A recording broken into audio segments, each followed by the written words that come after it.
the show that gives you an opportunity to air what you feel and think about the latest development on our political front. Well, a lot is taking place so fast. Therefore, everybody must work hard to stay on the cutting edge as far as making sense of our politics is concerned, and of course, remaining on top of all matters. Tonight, this is Sound Candy Talk Live.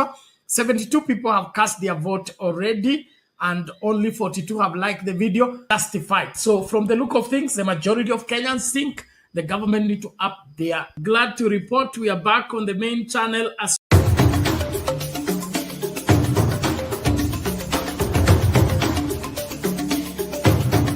kutoka vijijini, mijini hadi jijini. Hii ni Sound Candy Talk Live.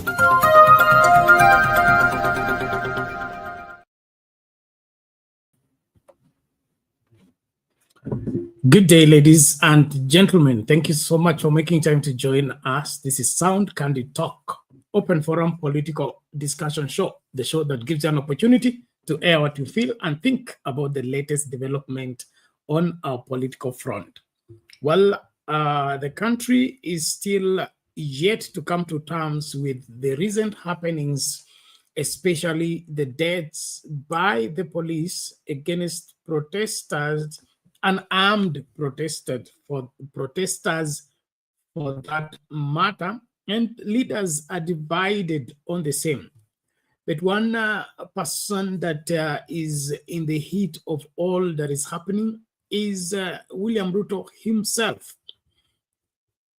In his address, he seems to be reading from the same script with his interior CS, Murkomen, and they are solidly behind the police and all the atrocities that the police have visited on Kenyans. This is leaving the country in a place of confusion and a place of despair, because when the populace, or rather the population, begins to feel it's on its own, then you cannot stop the anarchy that will arise from the same. If every man for himself and God for us all is the rule of the game, then the game has just begun. And so I invite your input even as we start the conversation. There is a detailed open letter to William Ruto that is questioning his sincerity, questioning his commitment about providing sound leadership to this country, as well as what happened to the promises. Why is it that he speaks from both sides of his mouth? At one time he's apologizing, the other time is instigating. And now that his interior CS has given wherever order for the police to shoot anybody at sight, we expected him to come as the senior most to condemn that kind of direction. But he seems to be the one behind the speaking of Murkomen, and he's fully in support of the same. So what's happening? This swearing in of upholding the constitution and defending the country called Kenya, is it just for the show, or it's actually meant? I'm beginning to question this lifting of Bible, Quran, or whatever you lift up, swearing. Does it mean anything, or is just empty words because you're going through motions and going through process and you are determined to do what you want to do regardless of what the law says? Is this all that there is to this taking of oath? And if that's the case, are these oaths even necessary in the first place? And one other thing that is becoming very clearer with every passing day is that William Ruto and his administration are determined to do what they want. And they're doing everything in their power to ignore and deafen their ear against every outcry of the masses. from all the address and all the responses, no one is asking what is driving the young people, the old, and everyone in the street when protests are called. All we are hearing is blame and counter blame. And now what I hear from the seat of power is that somebody is sponsoring the protest. Somebody is bankrolling the protest. So Kenyans don't have a problem, according to them. It is just people who are, sponsoring the protests that are making people to protest. If that is not naive, I think it's absolute accepted volunteer ignorance. You have chosen not to see what is before you. You have chosen not to understand what is being spoken to you, and you think you can wish it away by ignoring it. I can't help but see that the Ruto administration is behaving like the ostrich, wherever proverbial ostrich that thinks by burying its head in the sand, it's safe. What's going on right now, it is so serious and dire for any right-thinking person not to play it down.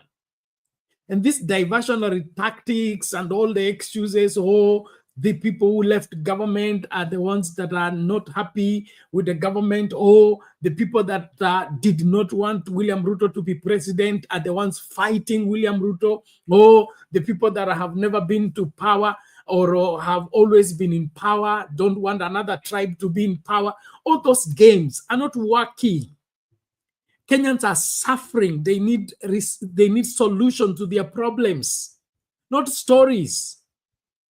And so if you are in office, address the plight of Kenyans. Stop looking for an excuse and beginning to behave like I can't, I lack words to describe the kind of response I'm getting from this government about the plight of the Kenyan people.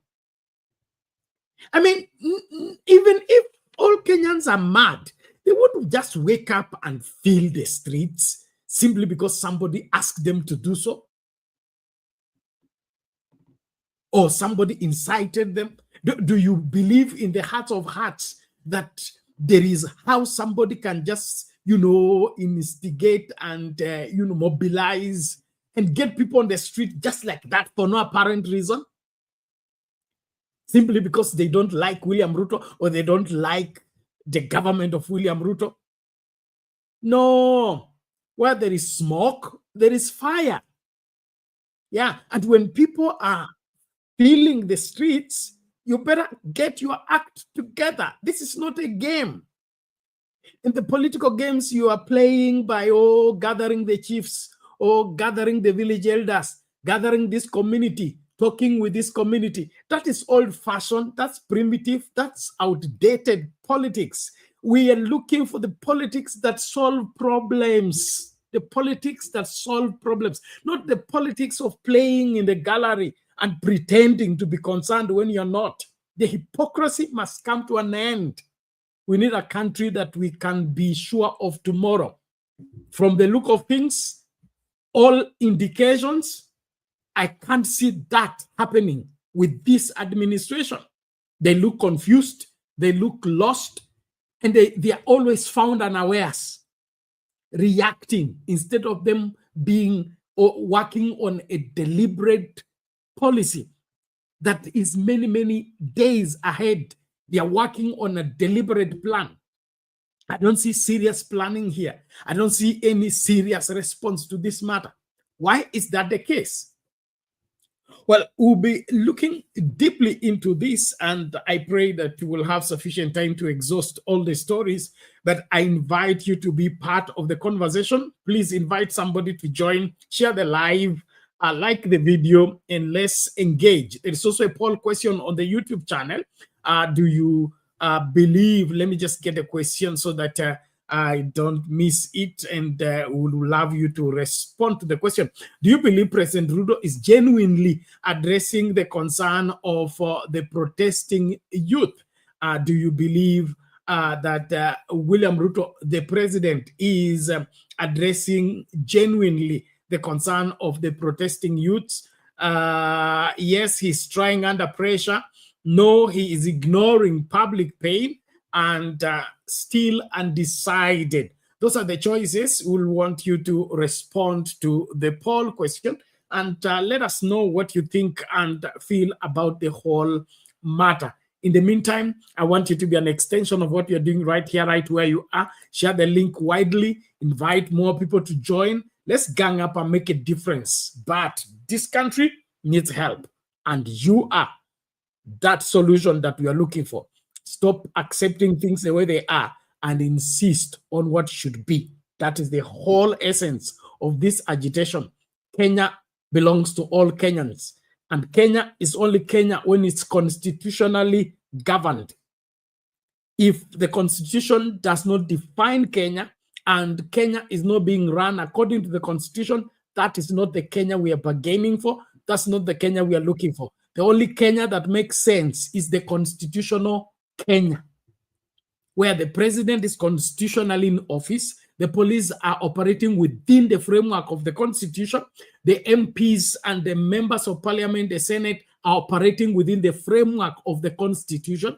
The county government and the national government are functioning within the framework of the constitution. That's the Kenya we are looking for. Not this Kenya that is swinging on the moods of the president, or on the moods of the parliamentarians, or the moods of the judiciary. We need a Kenya that is founded on the rule of law, not by lip service, but practical approach to the same. Until we achieve that Kenya, we'll never have a peaceful Kenya, we'll never have a prosperous Kenya, and we'll never have an equal Kenya. Kenya can only be Kenya when every Kenyan is treated the same in the eye of the law. So the shoot to kill order by Murkomen that's now being denied, and all manner of unnecessary killings. And I'm deliberately saying that unnecessary killings. There is no need of killing anybody for protesting. There's no need of shooting somebody for having a flag, a bottle of water, and a phone. And you open fire on them and kill them. And then you're supported by your government. Murkomen says you will be defended. Even if you're taken to court, he will be your lawyer. What kind of impunity and heartlessness is this? That somebody pretending to be the Minister of Interior, the one who is supposed to ensure that every Kenyan is secure, is the one supporting unnecessary killings by the police? No. We deserve better than this. So, ladies and gentlemen, let's get talking. I appreciate all of you that are coming in. We are on a bit, I mean, extremely late. It's not a bit, but I believe we will do what we can in the interest of the available time. But I really would want to hear what your opinion is. Those of you joining us on TikTok, please put something in that comment section and we'll be able to voice it out. We will also probably give you an opportunity to say if that is possible. But we really look forward to having you join and participate into this great discussion. Any form of supporting what is unconstitutional, to me, it doesn't smell right, it doesn't look right, and it only makes matters worse. We are only safe and secure when we go back to the rule of law, insist on the rule of law, and be governed according to what the law says. Everything else we are trying to do and trying to push for, especially with this administration, it's only making matters worse. Will not stop people from going to the street until we address why they are going to the street. It is that simple. It doesn't matter how many times we pretend that Kenyans are just incited. Oh, this is politics. They are only playing politics. No. Address what is the cause. I have given you this example before. I'm happy I've seen Mama here is coming. So we will begin to open the conversation. But I've given you this example before about the psychiatric, whatever, doctors. I'm told that when somebody has been treated for, losing his mind, and they want to confirm the last test, whether his insanity has been cured, the last test that person is given is a room that is flooded with water, and the water is running on the tap. So the tap is running, the sink is full, and that water is spilling on the floor. And then this person who is being tested for madness, or rather whether he has been cured of insanity, is given a mop and a bucket, okay? So he's told to dry the floor. And then the doctors, those psychiatrists, whatever, they will go to the other room and be watching through the window. And say they wait to see what he will do. And says if the madman, or rather the patient, okay, will continue mopping the floor without going to switch off the tap, turn off the tap or that is flooding the floor. If he continues to mop the floor without going to stop, turn off the tap, then they know his madness is still there, so he cannot be released. But if he's given a bucket and a mop, and then he looks around the room and he sees the water is coming on the tap, filling the sink, and then overflowing to the floor, so he goes to switch off the tap fast, okay, so that he stops the flowing of the water, and then he begins to mop the floor. And then they know he has good coordination, he has his mind back in its place. So it doesn't matter how many years William Ruto ran, it doesn't matter how many times he ignores. If he's not turning off the tap, but is continuing to mop the floor, then we confirm his insanity is still around. And that is the insanity we are dealing with in this country. People who don't want to address the root cause of the problem, but they want to appear to be working. You see what Kindiki is doing, going around the country with bags of money to bribe the mamas, bribe the youth, bribe this in the name of empowerment. Government does not empower people by distributing money. Government empowers people by creating conducive environment for people to thrive, those in education to thrive, those pursuing innovation to thrive, those pursuing agriculture to thrive. The government is supposed to see to it that everything is working rightly. Not for it to be running around with money, meet Masai elders, meet Nandi elders, meet now Mijikenda elders, or meet this group from Marakwet and this group from... These are the things that Moi did in the 80s and in the 90s. They are outdated. Now, with one button, we get all the news from everywhere. It can't work. Why can't William Ruto and team realize this? That whatever Kenyans are agitating for, it's valid. And it can only work when that is addressed. These other things, the politicians are bribing, the goods are being ferried. No, it is better for us to appreciate that Kenyans and Kenya has come of age and they know what they are looking for. So better attend to what they are looking for if that is within the framework of the Constitution. If it's unconstitutional, then let it be made clear and let them be dismissed that what you're asking for is unconstitutional, it's not supported by the law, and so we cannot provide it as a government. But arming people and scaring them, no, it will not work. Well, let's make progress. Thank you so much. Please invite somebody, join the discussion. Let's listen to this open later, and then thereafter we dissect the same. Asante sana, karibu kila moja to Ambatana. Thank you for watching Weekend Prime and welcome back. Tonight, a nation is teetering on the brink with people muzzled by the iron fist of power. A generation that once dared to dream, now lying bruised, battered and broken. Yesterday, President William Ruto stood before the nation, his voice laden with solemnness, pleading with Kenyans not to reduce the beautiful land to ashes through rage and ruin. But does he speak from the heart or merely from the script? Tonight, we deliver an open letter to the President of the Republic of Kenya, a raw, unfiltered testament to the hopes and anguish of millions. Here is Dear Mr. President. To our children, if there is any misstep, we apologize. Words of wisdom of our leader. If we have wronged you in any way, forgive us. Spoken with eloquence and intellectual finesse. Words that could be deep and impactful when backed by action. Dear Mr. President, did you know that Kenyans can protest peacefully? This is June 14, 2024. Young people under the Gen Z banner had gathered in their numbers in Nairobi to raise their voice against the 2024 finance bill.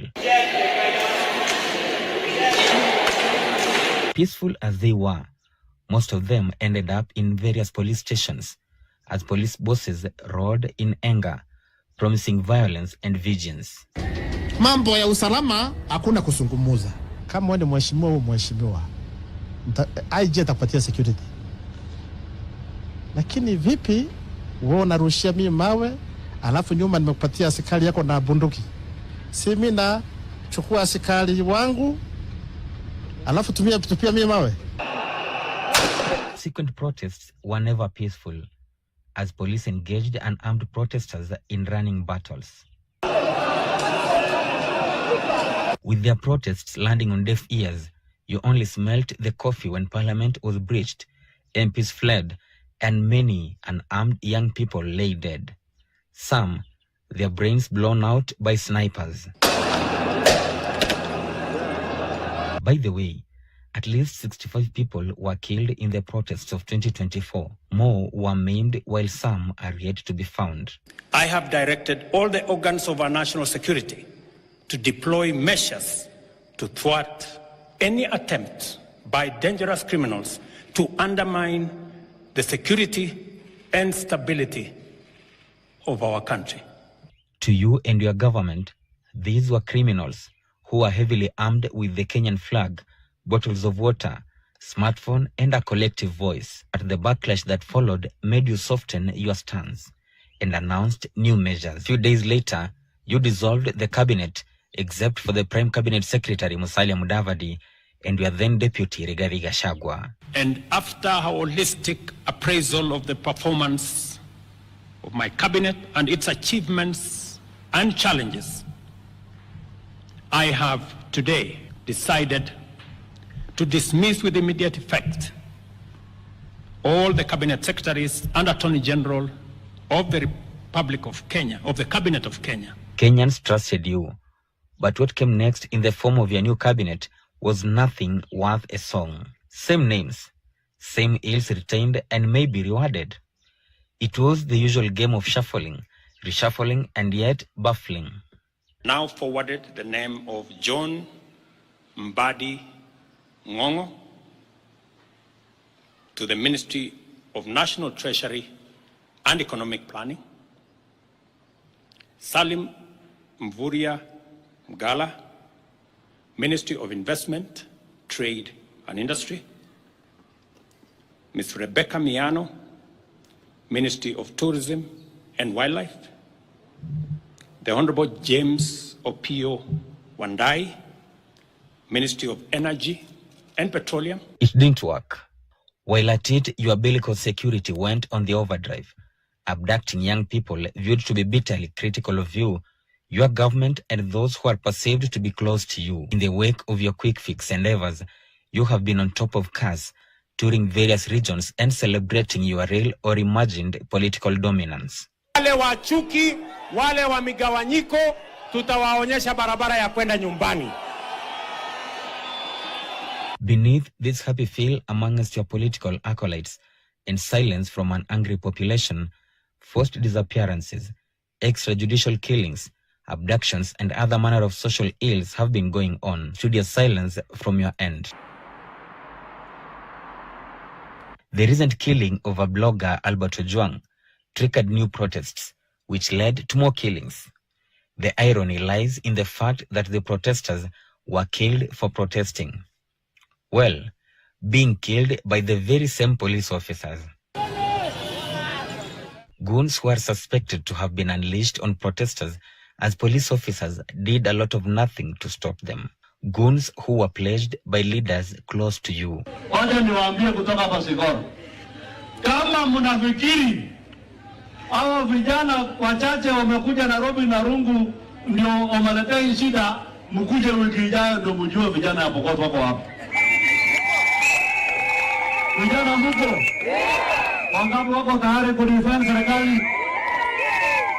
Twende Nairobi, twende Nairobi, tupambane na hao, tuonyeshe.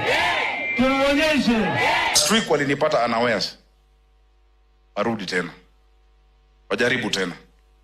We will protect the city, the capital city. Wasijaribu. Yani, si wanasema kuna siku wanakuja? Wajaribu. Sasa Sakaja, wewe unapenda sheria. Wewe umekuja hapa. Sisi tunakutuma kwamba Nairobi ibaki salama. Sakaja! Tumelinda jiji!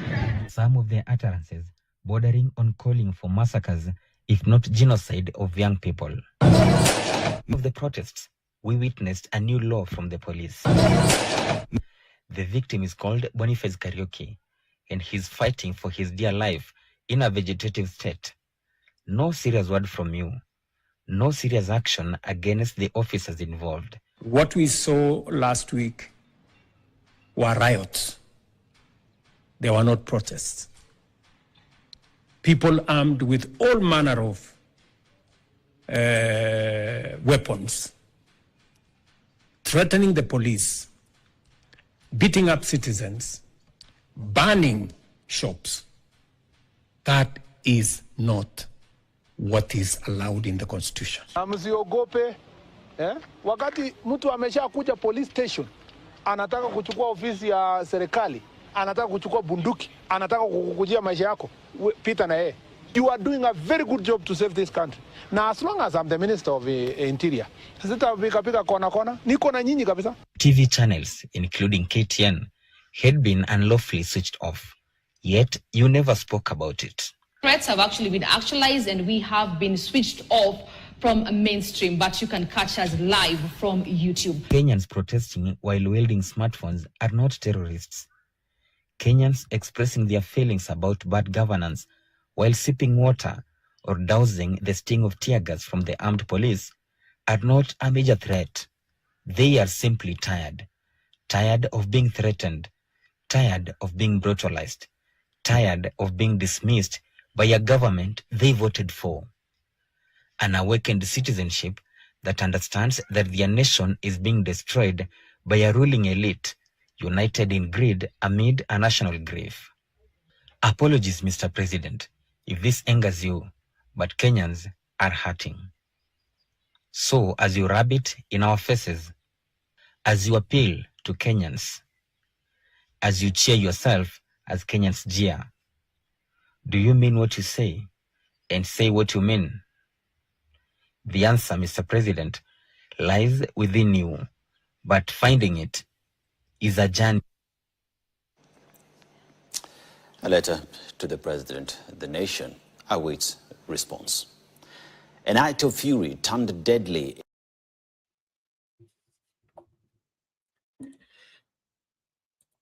There you have it, ladies and gentlemen, an open letter to President William Ruto and full of questions that seek definite answers. The heart, the pain, the despair growing with every passing day in the hearts of ordinary Kenyans. Is this how governance is done? Let's learn as we share from different parts of this world as concerned Kenyans. Mami, habari ya leo? Poa sana Bernard. Karibu. Tunaangalia Kenya mambo vile inaenda. So sad.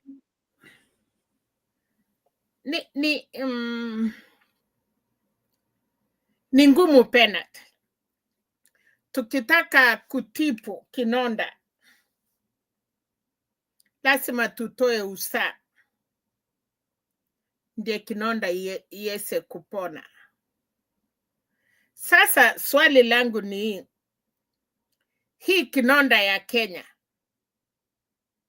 is it on one side ama ni sisi yote tufinye hiyo kinonda na Kenya ipone?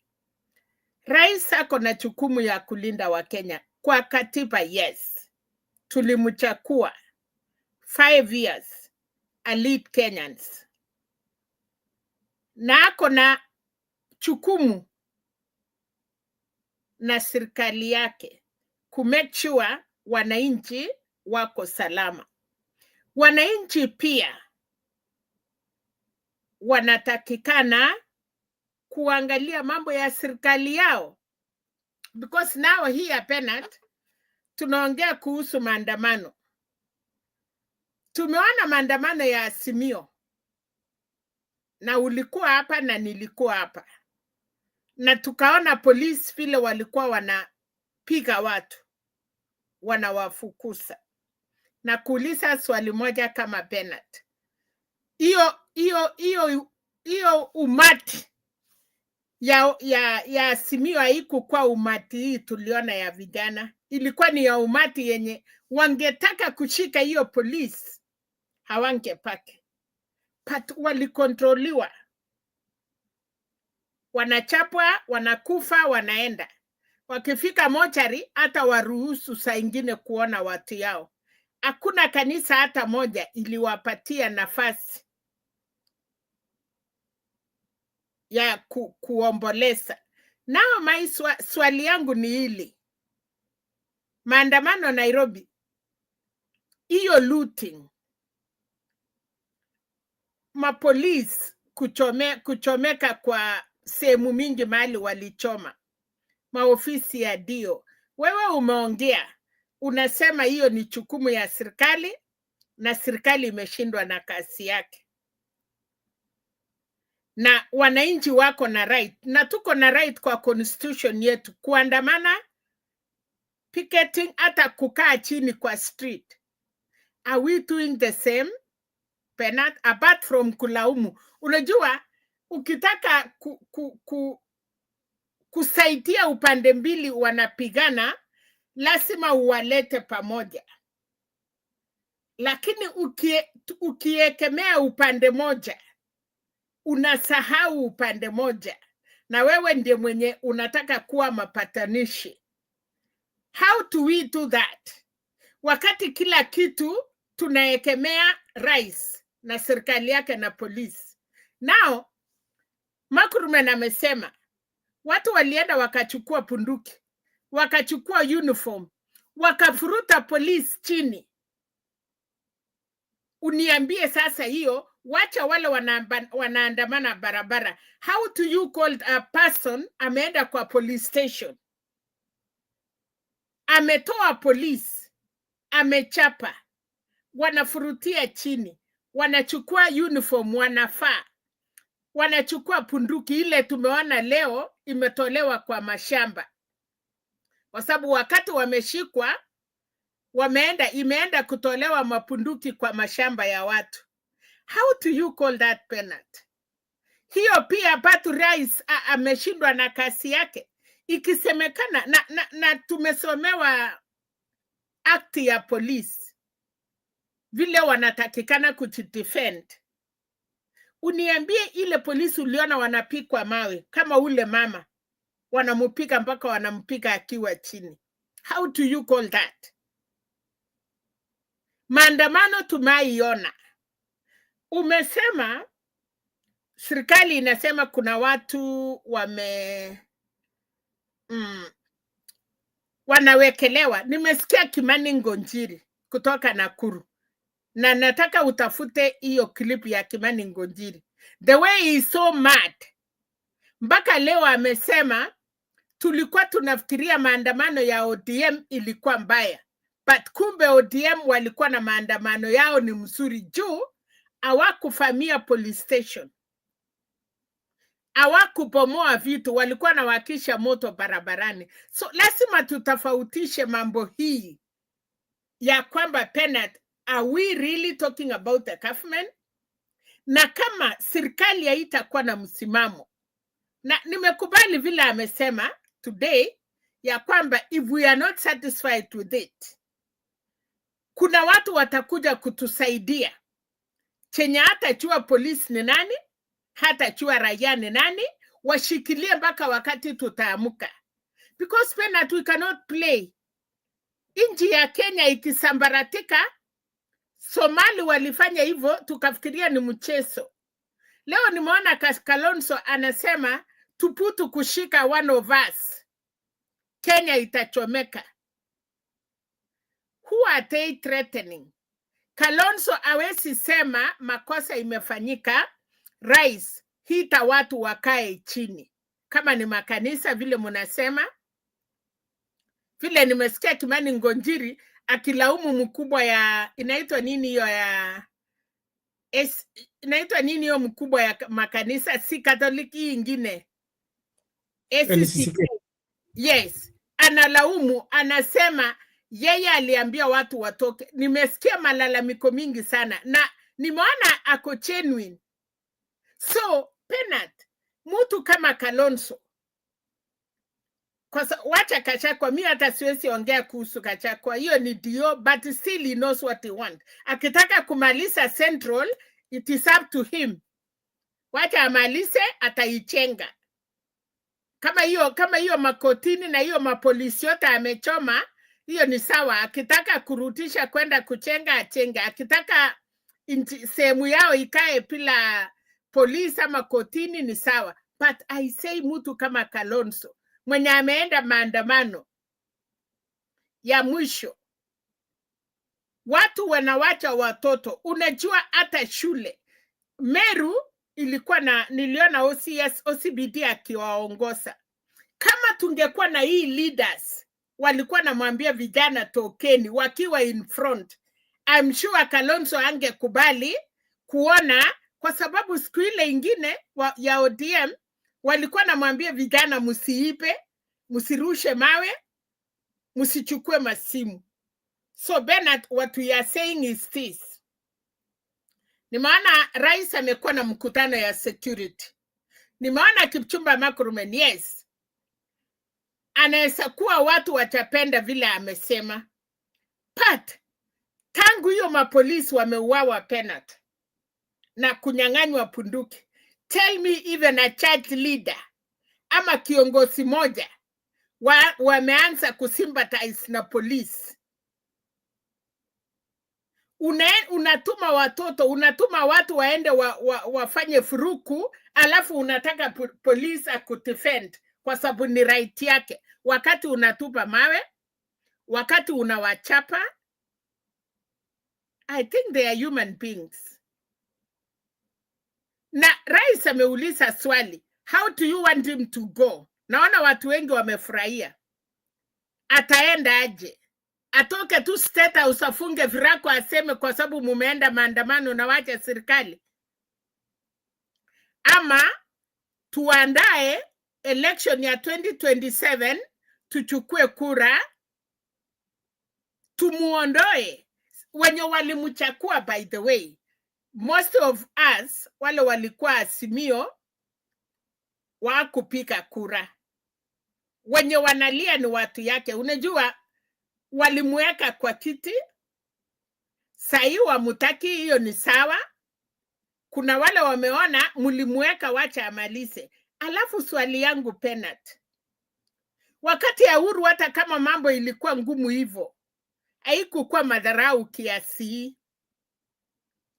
So people are also thinking kwa serikali 5, it is only 2 presidents wameimbiwa must go. Wengine 3, I think they were very good angels, ama walituongoza vyema. but kama tunataka kujenga Kenya, tujaribu kujenga Kenya. Kama tunafikiria kuharibika ama kusukuma Ruto, he will not go nowhere. Na kama wakati itakuwa mahali ameenda, yeye ndiye atapeana hiyo serikali, na si kwa Kalonzo na si kwa Kachakwa. Kwa Kalonzo na Kachakwa atapatiwa kama election ya 2027 tumepika kura, tunahesabu, tunapata mshindi, lazima a handover. Lakini kwa hivi katikati penat tutasoea, itapiti watu wasoee, waheshimu rais, watu ya kanisa, watu ya siasa, opposition na serikali, na vijana, kila mtu wakae chini. Tukue na solution ya inji nini imeenda mbali. Sahi amerutisha kasi kwa vijana. Housing tulifikiria ni mchezo, hata mimi nilikuwa ya kwanza kutania ni uongo. Ndio hiyo manyumba sinaisha. Mambo ya masoko ndio hiyo tunaona. We need ile vitu wanafanya. Kuna mambo ya biashara, hiyo wanasema wanaenda, we unasema anatembea na pesa. Kama Kindiki anapatia pesa na hiyo pesa inaenda kwa wananchi, ama example inaenda kwa wamama na inafanya development, kama wanapeleka hiyo pesa wanakula, lakini kama pesa itafika kwa wananchi penat, tuone imefika kwa constituency, tuone imefika kwa ward, ati vijana, kama sasa hiyo kasi kwa vijana, tunaona watoto wanarudi kasi, nje ipunguse hii shida iko kwa Kenya wakiendelea kutengeneza. But what I am saying is this, njia ya kutoa rais ni kama amekufa kwa ofisi, kama amekuwa impeach na election. Hao watu wanataka kutoa rais vile walifanya impeachment ya Rigathi Gachagua, wapeleke hiyo motion parliament, wapike kura, kwa sababu sisi wa Kenya hatuna hiyo kura. Ipelekwe parliament, ifanywe hiyo motion ya impeachment, atolewe kikatiba. Akikatalia tutakuwa na kitu ya kusema. La si hivyo, tueducate watu yetu, tupate kura, alafu siku ya election tukuje tupike kura na tuchunge kura zetu. Naona Furaha amekuja, sitaki kuchukua nafasi mingi, lakini hii ingine ya Kasongo one term, Kasongo sijui tutoe, tutaingoja zaidi mpaka 2027. Mami, we don't have a problem. In fact, the issue is not Kasongo going or staying. The issue is he taking responsibility for the country? You spoke about the police stations being touched and wherever Amari being invaded and guns being taken and all that. We have had, you gave a very good example. We have had demonstrations during Azimio. Let's go as back as NASA, okay? 2017. We had Azimio 2022, 2023, 2024. The protests, the Gen Z, were not on the 25th of June only. That entire month, we had peaceful demonstrations successively. In fact, it was every Tuesday and every Thursday. There were no breaking in police. That was Azimio na Raila na viongozi walikuwa mbele. Members That's of what parliament. I'm saying. Now, just hold on. Let me finish my point. You will respond. We've had all those demonstrations from 2017, 2022, and all that. And early June, before June 25th, there was no breaking in in the police and lynching of police stations, or invading to collect wherever the guns from the police, or forcefully getting that done. All those protests is only this one in the commemoration of the 25th of June of last year. This time is when we have had these happenings. And that is why I'm saying all these happenings are suspect. They are suspect because we don't have history of the same. And the link between the protesters and the people who invaded the police stations is yet to be established. It is only on the mouth of William Ruto and Murkomen. But proper investigation to say that these are the protesters wamepatikana na gun. They were protesting and they went and ended up in a police station, took the armory from the police while the police were manning the police station. Those protesters plus the people who invaded the police station, the link must be established, a clear link. If not, then we are having some stage-managed things to make protest be illegal in Kenya, which is unconstitutional and an impossible mission. If we really want to be law enforcers, then we must first believe in that law and do what? Ensure that that law is being, is protecting the people, and of course, ensuring that the properties are safeguarded. That's what the law stipulates. Now, when a government takes on the stage and tells the public that we are the government, we are in charge of the affairs of this country, but our police stations are being touched, our businesses are being invaded and looted, looters are everywhere using protest to loot. It sounds to me like a husband in his home. His home has been invaded. People have come and raped the daughters, raped the wife, and all that. And the best he can do is tell the public what happened. He should tell us where he was while that happened. Was he kidnapped? Was he besieged? Was he at gunpoint? Those are the questions we are asking. Why? Because government does not work like cattle dip. Even cattle dip has a timetable. The government has intelligence, NIS, has DCI, has all these apparatus to ensure that if there is anything planned against the properties of Kenyans or against a police station, that information does not come that morning. That information is planned. Like they are claiming that this protest are being sponsored by Gachagua. NIS should have gotten that information, then Gachagua should have been arrested, and they abort the planned evil. Not for them to wait when Kenyans have been slaughtered, Kenyans have been shot. You talked about sympathizing with the police. Who will sympathize with the police, especially those standing by the law? But those violating the law, they must be called to account. There is no justification. So they should be killed.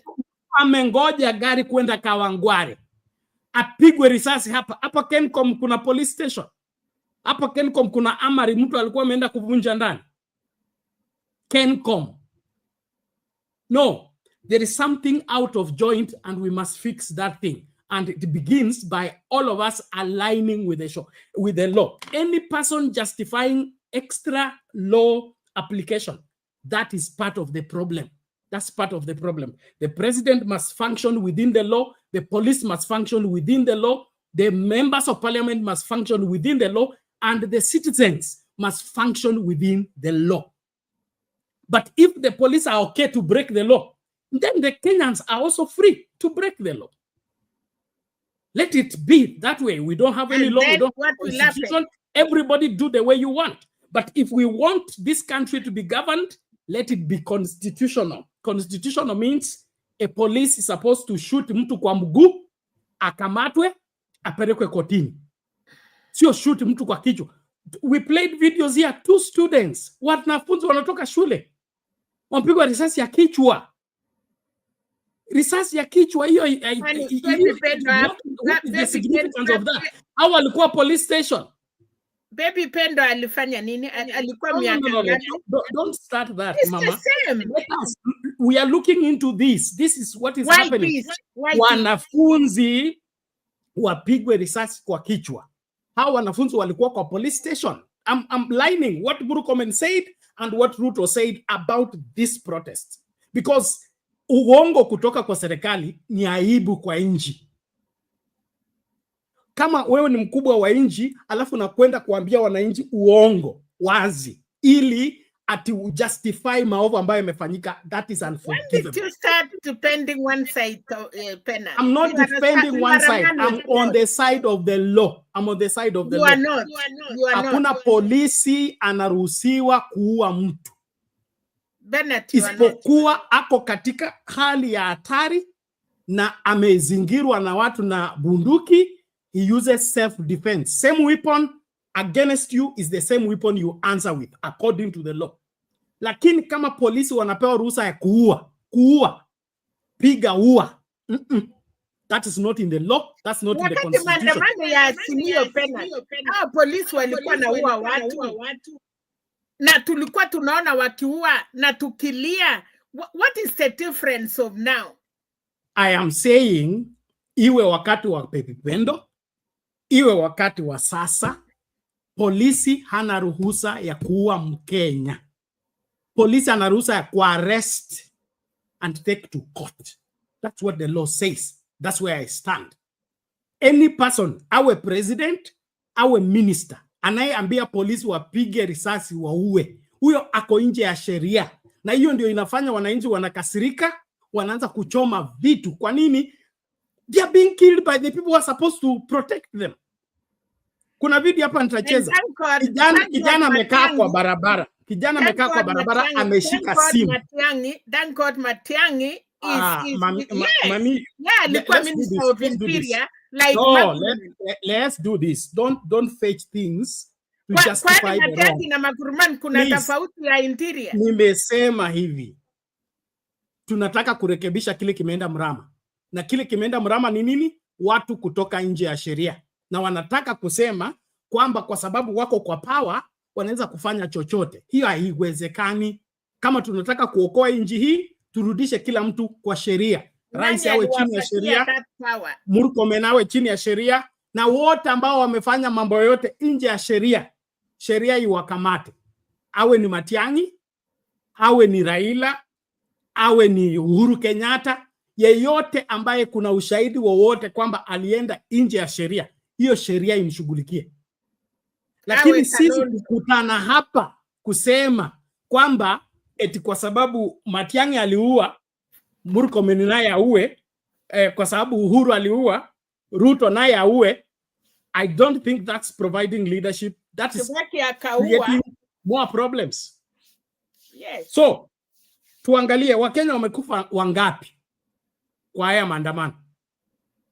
Katikati ya namba ya Wakenya ambao wamekufa ama wamepigwa risasi na polisi ambao wamejeruhiwa, let's balance. How many police officers? We had 15 bodies. Okay, and the number is still counting. We had 60 people dead in last year's protest. Over 80 missing without trace. Compare it with the number of police. Nyinyi mnasema tuachane na Wakenya, tuende kwa ile kikundi ya polisi, tuwahurumie na tuwasupport kwa sababu wamesaidia kufanya nini? Kuua Wakenya? Hapana. Tufuate haki, na hiyo haki iwe kwa kila mtu, including police. I'm not sending anybody to throw stone to any police or go and violate the rights of the police. I'm simply saying Kenyans within the law, police within the law. That's the only Kenya I know. Any other Kenya, that's an impossible Kenya, and we are only inviting trouble. How do we want William Ruto out of office? William Ruto can leave office, like you said, either by death or by impeachment, okay? And also by Kenyans rejecting him in mass. We had it in Sudan, we had it in Egypt, we had it in Libya, in Tunisia, Bangladesh. When the public comes out and say, no, no, no, no. Good manners requires that you resign because you've been assigned by the public. Now the public has rejected you. You cannot say, I have to be, it's like a marriage, okay? A wife that has been rejected cannot continue insisting, you must be my husband. You have to be my husband. You are the one that married me. You have to be. No, no, no. If it has come worse to worse, mtu anabebanga mikono. Hawezi kusema kwamba lazima nikufie kwa hiyo ofisi kwa sababu niliwekwa kwa hiyo ofisi, ilikuwa mchana, ilibeba Biblia. Those are excuses. If we really want to fix the country, let us let the law. Yes. Tuliambia watu siku ile ya kwanza ya kwamba kama watu wametoka nje, tutoke vile hiyo nchi zingine zimetoka once. We were telling people not to go back home. Watokee wote, mass action ya all people. Si mass action ya watu wachache. And that person saying, Selina, yes, Mama Selina has a right. I'm a Kenyan and I have a right to say anything. I'm not supporting evil, but mimi nasema yale nafikiria. I cannot just be blinded. Mami, just let's address so that Farah can come in, please. No, somebody cannot come and No, say you can't. Just leave that. We'll address it at its own time. If we juggle many things together, we create confusion to the audience. But you are telling these people are Jeng or something. That is just a comment. We'll deal with the comments later. Let's finish what you're discussing so that it is concluded in the people following the story. But if we bring in everything little, we will end up creating confusion and make people even to drop from watching because wanaona hapa hakuna direction. So naomba to cool kwanza. When you will get another opportunity, you can restart your communication by responding to that. But we are not gagging anybody. We are simply saying we must get the country back to proper leadership. And I was saying about the story of Sudan, Egypt, and Tunisia in the sense that you said the only way for Ruto to go, we must go and take votes and wait for the 5 years, whether he's liked or not, whether he's accepted or not, we have no choice, but we have to endure for 5 years. There is nothing Kenyans can do about it. I don't think that's the situation envisioned in the Constitution and in the way public governance is done. When the public doesn't no longer trust you as a respected public officer, you give them back whatever they gave you. But this insisting that you have voted for me, you swore me in the open, I have to stay until the end, as there is no forced marriage anymore. There's no forced leadership anymore. Bernard, what is the right way kama wa Kenya wameamua? If only we come out in large numbers, 10,000, 20,000, the whole country could stand still. Wale watu wametolewa kama Sudan hiyo unasema Tunisia ama wapi, they all go to, they call what? City Square wanaitwa nini? Unakuta hata hakuna mahali ya kutokea. That is the time. Now, even the other countries ama nini wanaforcing president kuondoka. Lakini tumejaribu kuambia watu, and you had said and we had said, ya kwamba hakuna maandamano ya 7 days, kwenda leo kurudi kesho, kwenda kesho. If you want to do something, do it once. Lakini hii kidogo ya kutisha, alafu unasema ataondoka, hawezi ondoka kabla sisi wote hatujakuwa Nairobi pena, mpaka hakuna Nairobi Uhuru Park, mpaka inafika Kasarani, everywhere. No airport, no nothing. That is the time he can go. Lakini kama bado tunasafiri ndege inaenda matatu patu sinafanya kazi tena toka you say. Naomba tusiweke furaha sana na we have a series of nini and time is already bad. Okay, thank you. Let's allow Furaha also to come in and then you will come in later. But I don't think public office requires conditions for somebody to leave, especially when you are no longer enjoying the support of the same public you intend to serve. It is good manners. You don't even have to wait for everybody to be on the street. I don't want to come back, but I cut you there. Ile watu wataki vita ni one section. It is one corner of the country, not everywhere. The outcry in this country is immense. It's immense. And I wouldn't have any problem Ruto being in office if he's doing what is required to do. But ignoring the plight of Kenyans, to me, that it doesn't sound good. I serve in a public office. Being a pastor means you are a public officer. And if you are not seeing to it that every church member is safe, is secure, he's growing, he's at peace, but you want to insist you have to be a pastor. But watoto ni wagonjwa hutaki kujua, wamama wamepigwa hutaki kujua, wazee wamesusiwa hutaki kujua, lakini unasema mimi ndio pastor wenu mpaka kifo. Sio hiyo kitoboa. Well, tumlete Furaha naye achangie. Mabibi na mabwana, endelea kukaribisha mtu tafadhali, piga kura yako, like video, tusonge mbele. Furaha, karibu. All right. Hello, everyone. I want to start by just analyzing what the president and his CS, how they've handled this matter. And it also comes to that issue of,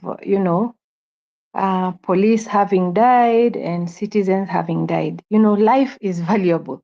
Kama ni ya polisi, I don't think it has a higher value than my life, And the way people are talking, it's like now, kama polisi wakifa, hata kama ni 5, na kuna citizens wamekufa 100, then now we are saying it is so foul for police having died than when it was our children dying. Life is life. It is valuable, whether kama ni ya polisi ama kama ni ya vijana. And then I'm one person that holds that we had 26 counties came out on 25th. 26 counties. There are some counties where there was no violence. And if you look at what is the difference between these counties zenye hazikuwa na violence na zile zilikuwa na violence, utapata hizi zenye zimekuwa na violence ni zile polisi walikuwepo, ama kama polisi walikuwepo kwa hizi counties zenye hazikuwa na violence, it is because there was no tear gas that was thrown at people. There was no one refusing people from walking in town and going back home. That is what happened in Homa Bay. Homa Bay is my home county. There was demonstration, there was protests in Homa Bay. I hear people trying to say that there were no protests in all of Luo Nyanza. Kisii protested. Luo Nyanza, Homa Bay protested, but it was peaceful. There was no life lost, there was no property lost. Reason being, there was no police that refused those people from walking in the streets and airing their protest. I was watching from the moment the people hit the streets in Nairobi. The first tear gas was thrown at around 10, and that is when things began to go haywire. Before that, people were chanting, people were singing, there was no chaos. Chaos began when the police decided to throw tear gas. Why the first tear gas canister went into the air is neither here nor there. You could watch, you could see those people demonstrating. Why there was a policeman who decided they are going to throw a canister into the crowd. That is when they start holding those canisters and returning them back to the police. This morning, Bernard, when the daybreak, on daybreak, Abdikadir hosted some of the protesters. If you've seen a clip where there was these two young men, one was being clobbered, and then both of them were being clobbered, and then one escaped and then went back to help the other one. Those are brothers, Bernard. One of them was at the station today, and he said he is the one who assisted. If you remember the policewoman who was being, who protesters were being for her blood, the policewoman. If you recall that clip, there is a protester who ends up helping that lady. That is the young man who helped that lady, that policewoman. Then the ambulance came and picked that lady and left. And then some of the policemen told these two brothers that nyinyi kaeni tu na sisi hapa, tutawasaidia. As soon as the ambulance left, the police started clobbering them.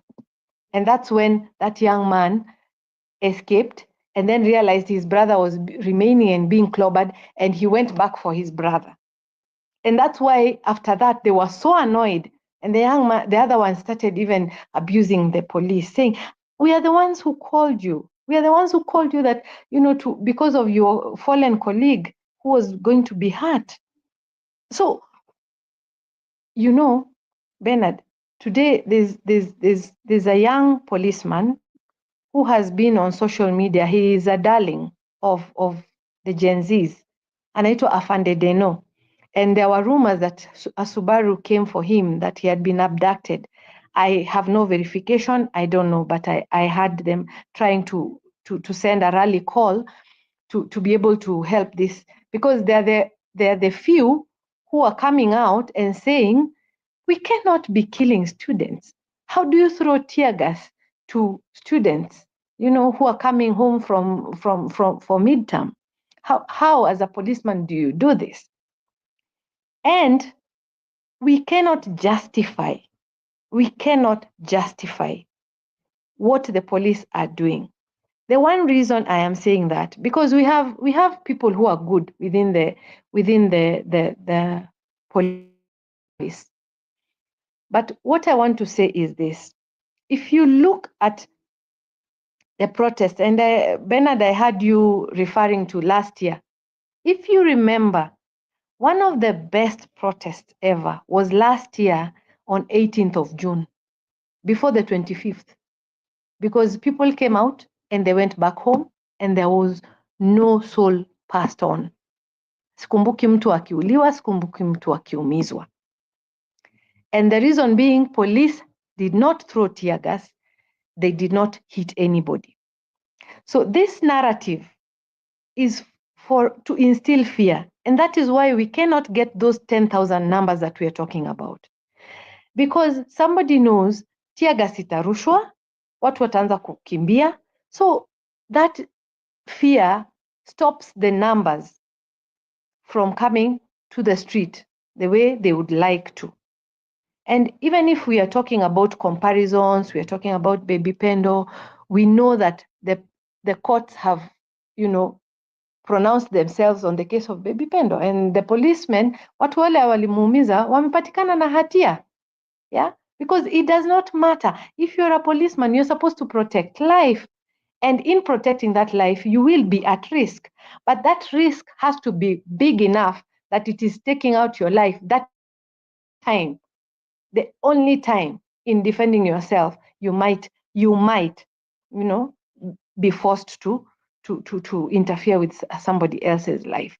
But it cannot happen. I watched Olkalau County offices being burnt. It took almost an hour. What are you telling me? Where are the police? Where are the police when those things are being touched? But if I am in the street with a banner, with a flag, with my mask, with my water bottle, and I am kneeling The policeman throws tear gas at me, whips me, hits me. What are we saying? In that same daybreak, there's another gentleman who was saying when he saw looting happening, he ran because he was a protester. And, they were having the cat and mouse with the police. And he went to call a group of police wenye walikuwa wanarushiana nao mawe nini, the exchanges that happen once the police lose their, they instigate the violence. Akaenda kuwaita, he was told that is not their business. And that is what I was telling you the other day, that if you listen to the mamas at Nyamakima explaining how they ran away from the looters, how they went into which building, how they climbed which space, how those people came and they went back to hide in a toilet, and the looting was happening. That is enough time. That is enough time to get police to get there. So when Rigathi gave his statement on television, on Friday, Saturday morning, now the DCI went and now they're telling us they've arrested the mobilizers, the goons, 3 young men who are activists, whom we are aware we have seen them before. They are champions of human rights.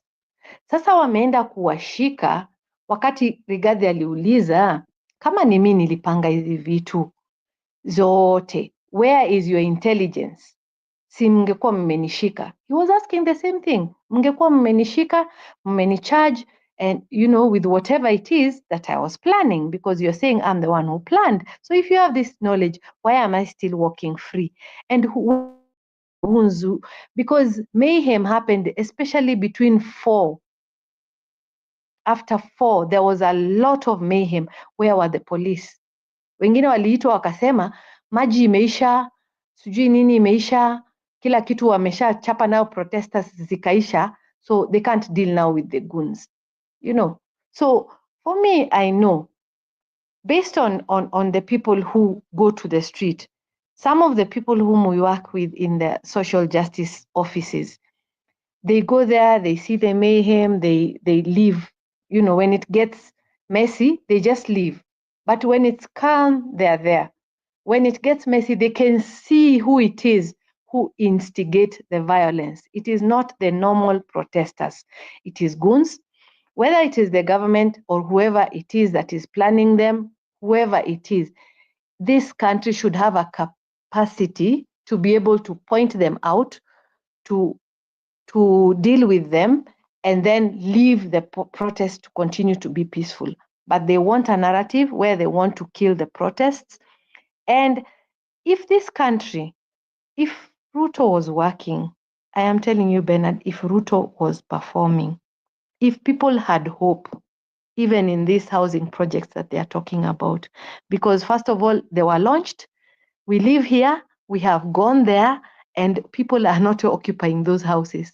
So we are wondering how the relocation is not happening, so that people can dash from the slums, from no water and sewerage, to at least these comfy houses. Why is there no rush for these houses to be occupied? And yet it was launched. The system, the health system, the school. If these things were working, Bernard, there is no young man in his right senses who would say they are ready to die for their country. If things were working, they wouldn't dare go out there in the street and risk their lives. These are our children, Bernard. We know them. They would not go, but they have no hope. They don't see any hope in what Ruto is doing. There is no hope. Hope is the last thing. I think you are a faith person, you'll tell me. Hope is the last thing. If you lose hope, you don't mind about losing your life. Once you lose hope, and that is why they were sending money to Anne Mwangangi. It is very dark humor. it is very dark humor when the protest ended on 25th and a child posts that nimerudi nyumbani na babangu ananiangalia kama, you know, why are you back, you know, because the child is saying alikuwa anatamani nikufe huko kwa nini ndio apate milioni 2 kama ile ya Albert Ojwang, na mimi nimerudi safe kwa nyumba. It is dark humor, and that is where we are. Let us not pretend things are not okay. We are sad about the people who've lost property, the damage, but we know there are goons who have done it and hawajashikwa. Wale watatu ambao wameshikwa wanasemekana ati hao ndio walikuwa planners. Kama hawajashika wale wengine akina Sonko, akina yule Swale Sonko, akina Gaucho for the statements that they made clearly on the street on a motorbike, na watu wakakuja na marungu kwa street. Kama hao hawajashikwa, the activists wenye wanakujanga na placards wanawashika ya nini? Okay. That's what I want to submit for now. Okay, asante sana Furaha. We appreciate that good chronological order of events and good comparison. I share that your question. A police station is like a hospital. There is no time the police station is left unmanned, even in the time of state of emergency or whatever, especially if that police station has an armory, and that armory means that if it's invaded, weapons that are protected will get into wrong hands.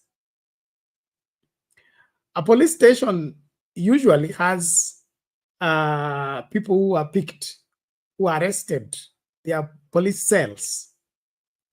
So the reason why we are not accepting on the surface the lynching of police stations without evidence of a mass of people, yani umati wa watu ulikuja ukachukua polisi yule alikuwa amesimamia hiyo station, wakafungia kwa mti na wakaingia ndani wakachukua bunduki na wakachoma.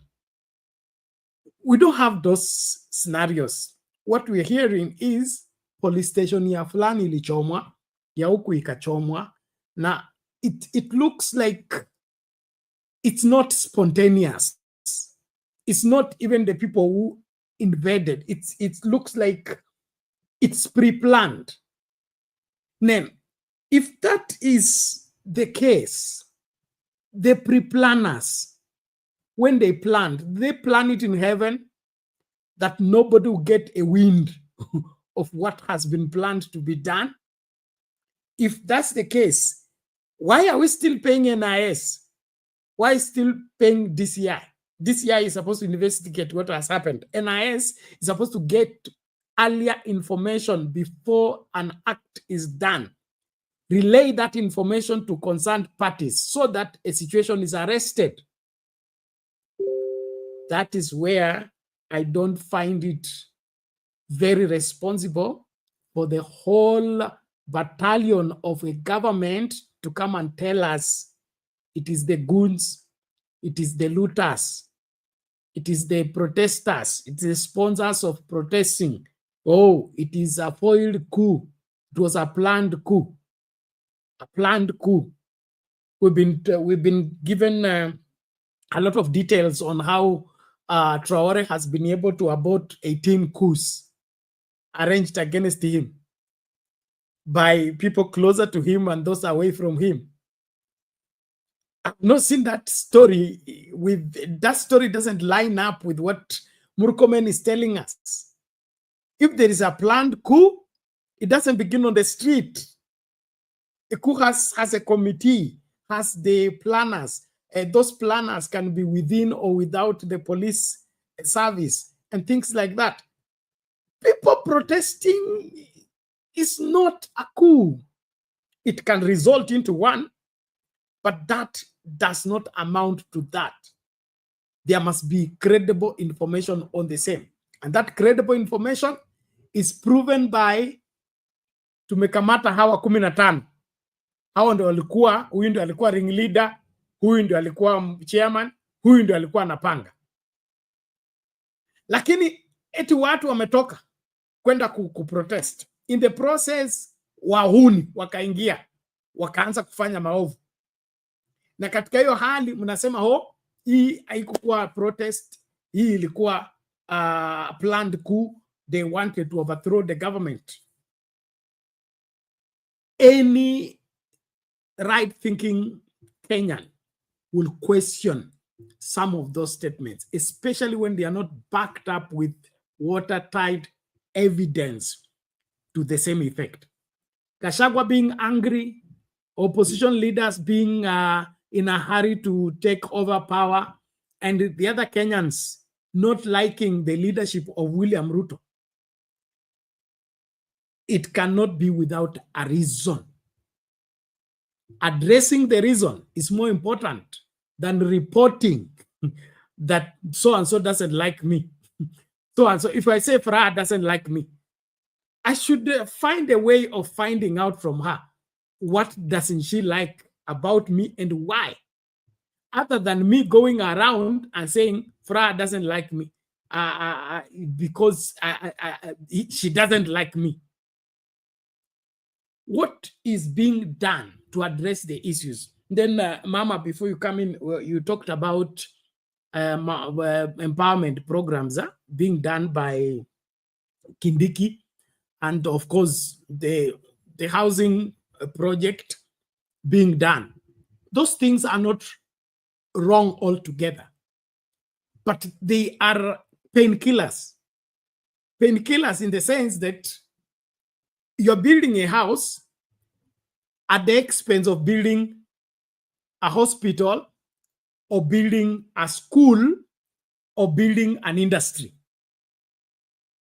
For example, if we took all that money for housing, then put up an industry in different regions, leave alone counties, different regions, like something like EPZ, where we'll have 100,000 young people employed permanently in that industry. They will be working for life. Then we have all those centers. Those young people who are assigned into working in these EPZ centers, what will happen? They will be on salary. Constant salary means they are eligible for a loan. That loan can result into mortgage. So you get affordable housing through the industry, not for you to look for affordable housing and there is no job. So that's where we question the policy of William Ruto. Do you build the house first or do you build an industry? Because if you build an industry, young people will get a job. And when they have a job, they will mortgage a house. Through their salary, they will end up owning a house. So is William Ruto working reverse? That awajenge nyumba, si nyumba imeshika pesa. It has put capital inside. Na hiyo nyumba haita generate pesa. Okay? Because it is for housing. You go into stay. You don't go in to open a business. You don't go into rent. It is not generating an income. That's why we are questioning this economic approach of William Ruto, either of giving out money or putting up houses ya watu kuishi. Si ya kutengeneza pesa, ya watu kuishi. Ukishaingia hapo ndani, ni wewe una spend kulala, au una spend kukula, au una spend kutoka na kuingia. Lakini hiyo nyumba binafsi ikupatie pesa. Tofauti na kama angejenga nini? Industry. Tuseme ya kutengeneza nguo ama ya kutengeneza hii na hii. Kwa hiyo industry ukienda si una generate pesa. Hiyo industry ina generate pesa, hiyo pesa inaweza kujenga nyumba. So what William Ruto is doing cannot change the economic situation of Kenyans. That's why Kenyans are hopeless. Hakuna hata tumpatie miaka milioni 1. akiendelea na hii mtindo ya kufanyia Wakenya vitu badala ya kutengeneza mazingira ambayo inafaa ili Wakenya wajifanyie. Tofauti na Kibaki. Kibaki alisema anataka a working nation. William Ruto anataka nation ya wamama mkusanyike pamoja, nitakuja kuwaona Jumamosi niwaachie kitu. Vijana pia mjikusanyie pamoja, nitakuja kuwaona Jumapili niwaachie kitu. Wazee na nyinyi pia sitawasahau, nitawaachia kakitu. That to me is part of the problem. That's why we are stuck as a country. And that's the hopelessness of these young people. Our own future, wako na certificate, wamegraduate, pictures za gown tu za graduation. But where they're going to work, not available. How they're going to get married and raise a home, it is out of their reach. And what the government is doing to help the situation, they say tutawapatia handouts. That to me is a letdown for a youthful government like this one. The youthful government of William Ruto should have given priority to ensuring that anything necessary for the youth, the way Uhuru worked with Matiang'i strongly to do this digital broadcast, this digital program like the one we are doing, the digital migration, it was forced. Why? Because we had reached a time that the analog will not work effectively. It will not take many people on board because it's limited. So they wanted to expand the space so that everybody can be sucked into that particular service. That's how a government works. Tengeneza kitu ambacho kitasaidia watu wengi, na watu wengi wakipata huo msaada watasaidia wengine. But hii ya William Ruto ni kunarrow things that were open for everybody is being limited, and that is where we find it very difficult to believe that giving William Ruto another term or giving William Ruto another 10 years may not change anything. That's what you're saying. Because if wanasema siku njema huonekana asubuhi, okay? Kama hizi miaka 2 imekuwa hivi, basi ile 8 itakuwaje? Let me play this, then Mama, you can come in. Well, leaders from both the opposition and the government camps have continued to clash with the Gen Z protests of June 25th, held to commemorate those who died during similar demonstrations a year ago. The opposition has changed its tune, accusing the government of sponsoring goons who disrupted the protests while defending former Deputy President Rigathi Gachagua. On the other hand, the government side has pointed fingers at the opposition, claiming they're using the protests to push a hidden agenda. NTV's Yugen Nambeka with more details. A few days after the June 25th protests that ended in deadly chaos, political bickering and finger-pointing now rages. DCP, still around. In Nakuru, leaders from Rigathi Gachagua's DCP party, whom the government has blamed for having hidden motives, have defended him. They claim that it is the government that masterminded the chaos. Kamketu ulisema kwamba utaleta 200 goons from wale bandits wakuje Nairobi waweze kuhangaisha Wakenya. Kwa hivyo sisi tunasema kwamba mambo ya kuattack Rigathi Gachagua, sisi kama viongozi wa Nakuru hatutakubali Rigathi Gachagua awe arrested. In all the cases where police station and government offices, including judiciary, were touched, no single shooting was recorded. Police displayed no willingness to defend and protect property even after Murkomen shoot to kill order. Meanwhile, the government side, led by the Deputy President, Cabinet Secretaries and allies of President William Ruto, has defended his administration, heaping the blame on ex-DP Rigathi Gachagua. We can't allow you to achieve your objective of regime change through Gen Z movement. If you are man enough, come out. Come out and be at the forefront of those demonstrations. People have demonstrated in this country from colonial period. There are very few instances where security organs and security installations have been attacked. Sisi kama viongozi tunapinga, na mimi nataka viongozi ambao wanahusika, haswa Inspector General of Police. You must take action against wale ambao walitoa pesa kupatiana wahuni kuharibu mali za watu wakisema ya kwamba wanaandamana.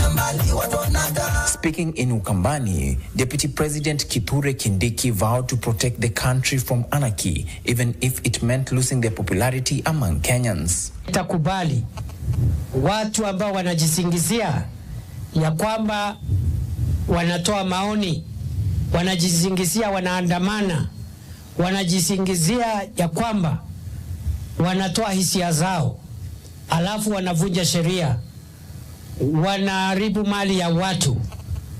We will not allow the country to slide into anarchy and lawlessness. It's a finger-pointing contest that has since achieved nothing.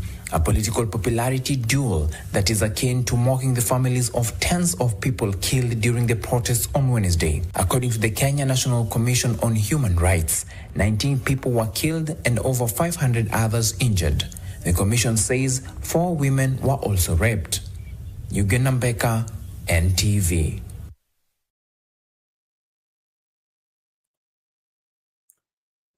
Masuala kama hayo. Mami, ulikuwa unasema? Penat. Hii Kenya mambo inatokea kila wakati. Nashukuru naona hiyo watu sehemu wali athiriwa makanisa, wananchi, polisi na nini na wananchi ya huko wanakaa chini, wanajaribu kutengeneza mambo yao na wanajaribu kusema yale ilifanyika, na ni mzuri wamerudisha. Unajua ni sehemu yao, wanajua wasipochunga huko watu wengine wawezi wasaidia. And again, na hii mambo ya Kindiki, hii mambo ya kina Wandai, lawama, wanalaumu serikali na serikali wanalaumu opposition. So it is again, tulisema mara ya kwanza, until these people come together, ndiye tuone mambo vile iko Penat. But otherwise, tulilia ya Ochwang, hiyo imesaulika sasa, ni baba yake na watu yake wa musike. Ule kijana ako ICU, sijui kama batu wako, Mungu amsaidie atoke ICU. So it's like something inakuja inalete moto, alafu inasimia, alafu tena inakaa inalete moto, inasimia. Penat, I think, I don't know, because sasa we are not talking of Ochwang, hiyo imesaulika, sasa tunasema mambo singine. Watu wanaendelea kukufa. So kama maandamano ingine inakuja, usikia sabasaba ama sijui nasikia nini. So now how do we, Kenya ni nini itafanyika? Kama serikali basi inataka kufanya vile inataka, wananchi wafanye vile wanataka, then do we have a country? Sababu inaonekana hii watu tunawaongelesha wamesipa masikio. Opposition wamesipa masikio. Serikali yenye ingefanya nini wamesipa masikio. Wananchi vijana ndio wanasipa masikio. So now Penat, for you, because you have seen all this, tumeona tangu hii serikali ilipoingia tulionya watu. Na shangaa hata sasa sisi ndiye tuna defend ama sisi ndiye tunaongea kuhusu. We were supposed to be even quiet. Isipokuwa ni uchungu, tungekuwa tunangoja kuona what is happening. Sababu tulijaribu kusema hakuna machina hatu kuitwa. But tumerudi hapa sasa, sisi ndiye tuko mstari ya mbele kutetea ama kujaribu, kwa sababu ni kitu watu walijua. And they say, huyo mwisi wetu tunataka. Barnabas na Yesu, mnataka tuwache nani? Wacha Barnabas. Uwa nani? Uwa Yesu. Mwisi ndio, fungulia sisi hiyo mwisi yetu ndiye tunataka. Nao Kenya waliambiwa na wakasema tunataka nani? Mwisi yetu. And we are sisi ndiye tunajaribu sasa kurekebisha, tunajaribu kuongea, kulainisha. Tunalainisha nini? Kachakwa mwenyewe mwenye alikuwa mstari ya mbele kusema my brother, kumbuka Kasarani wakiwa na yellow shoot, inaitwa nini, tai, akasema hiyo serikali si ilikuwa yao na Uhuru. Now Bernard, we are coming here, tunasosana, tunaumisana moyo, ni kwa sababu ya nchi yetu. But really wa Kenya, they deserve it, ndio wasirudie hiyo makosa. Ukiambiwa mtoto, inasemekana Bernard, ukiambia mtoto chunga wewe, uko nje si kusuri. Tuliambiwa asikie ya mama yake, atafunzwa na ulimwengu. Sasa ni ulimwengu inafunza watu Bernard. Hii mambo yote tunasema, walijua arrogance. Walijua kama Moi aliongea mpaka akaenda.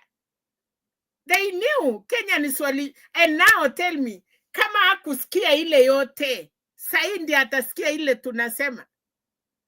Hata mkikuja milioni ngapi kumtoa, kama hakusikia ile, wewe unajua vile wakale walipita konsa ndio watoke kwa Raila. You know, people are just talking. Kumbuka, unajua kuna mtu wako na utu, kuna mtu wako na huruma. Kumbuka huwa yani like really, this is the man. Kama hakuokopa baba yake mwenye alimsaidia, mwenye alimweka kwa hiyo serikali, alichapa mtu Coffee State House. Those time, unajua wakati ya mwe haikuwa mchezo.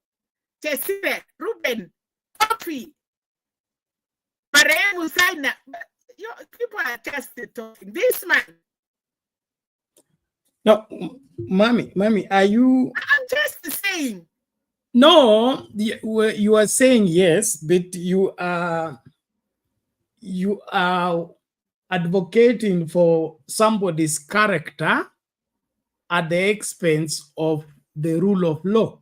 But rule of law, nani alimuchakua wakati ya hiyo rule of law?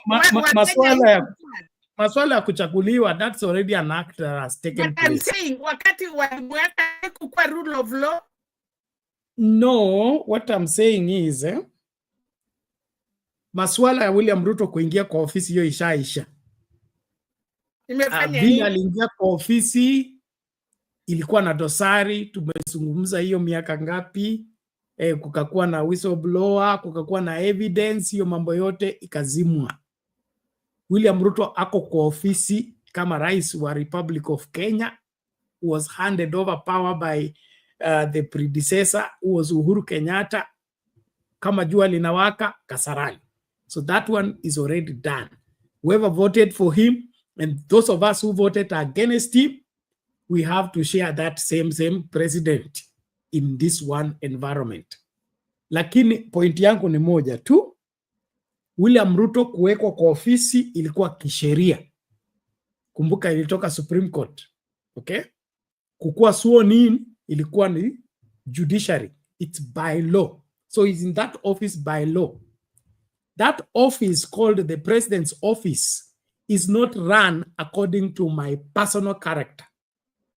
It is run according to the law. So when William Ruto ignores the law and begins to do the things he likes, the things he prefers, that is part of the gross violation of the Constitution, which is able to warrant him leaving office.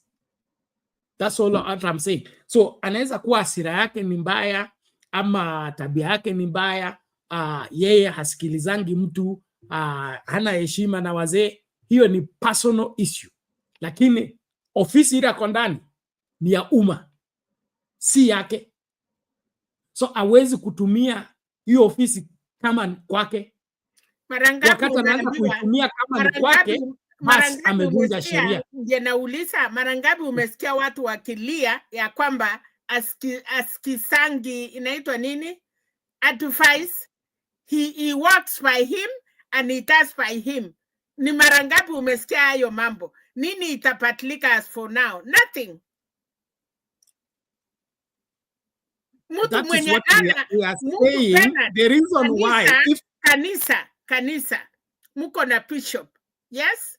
Bishop, kuna wale senior pastors wenye wanaweza kaa chini na bishop na waseme hapa mtumishi tungetaka turekebishe hivi na hivi na hivi na hivi. You know that. I have been coming here nikawaambia hakuna mzee ya Mkalenjin hata moja. None, even one. This man is not anaitwa nini? Hawezi sikia advice ya watu. We have been complaining wakati ya hiyo mambo. Now I'm asking you, Bernard. Mtu mwenye anasema yake, anafuata yake. Anasema I'm doing this for 5 years. When I get out of office, nitengeneze ama niharibu, I will have done my part. Na anawaambia, munipatie chance, nifanye kazi yangu, chumuliniweka. If I do it right, unirutishe. If I doing wrong, I go home. Of it even going home, we are not sure of. Thank you. Mami, I agree with you. William Ruto akona dosari yake, and you are the one asking why are people protesting. That is part of the reason. And probably the reason why he's not performing properly in the eyes of Kenyans, it could be he is his own enemy. I never say why people are protesting. Nilisema watu wakitaka kufanya protest, watoke wote. Sababu ya watu kutoridhika na uongozi wa William Ruto inaweza kuwa hiyo tabia. Okay? So ili swala la kusema ni kabila ama ni wale watu walitolewa serikali wamekasirika ndio wana sponsor protest ili William Ruto atoke,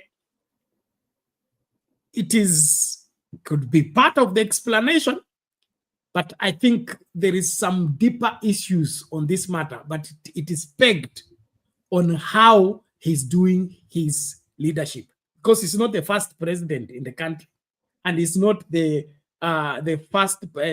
only president that has become unpopular while in office.